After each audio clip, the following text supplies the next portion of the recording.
সেদিনকার মিরপুর ছিল উত্তাল। পুলিশের সাথে ছাত্র জনতার ধাওয়া পাল্টা ধাওয়া চলে দিনভর।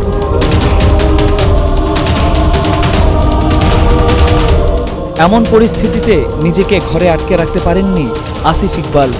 জুমার নামাজ শেষে যোগ দেন আন্দোলনে। সন্ধ্যায় মিরপুর 10 নম্বর এলাকায় হেলিকপ্টার থেকে বৃষ্টির মতো গুলি ছোড়ে আইন শৃঙ্খলা রক্ষাকারী বাহিনীর সদস্যরা। সেখানেই বুলেটের আঘাতে ঝরে যায় প্রতিবাদী এই যুবকের প্রাণ। দেশের মাগুরা তার কথা মনে হলেই আমার মনে হচ্ছে পিছে পিছে আব্বু আব্বু করে ডাকতেছে। কেন আমার আব্বু ছাড়া কথা বলতো না সবসময়।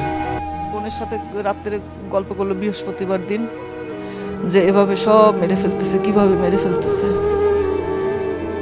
তো ও রাত্রে শুয়ে শুয়ে বোধহয় সব চিন্তা করছে যদি কিছু করা যায়।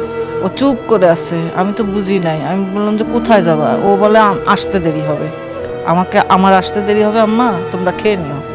তাই আমি বললাম যে কোথায় যাবা, এইটুকুই আমি বলছি। আমার মুখ দেওয়ার কোনো কথা আসে না, ও চুপ করে আছে, ও কিচ্ছুই বলে নাই। সবাই তো এখানে আমাকে বকাবকি করতেছে, ছেলেকে যেতে দিচ্ছেন কেন, ছেলেকে যেতে দিচ্ছেন কেন, ছেলেকে আটকে রাখেন না কেন, আমরা তো সব আটকে রাখছি।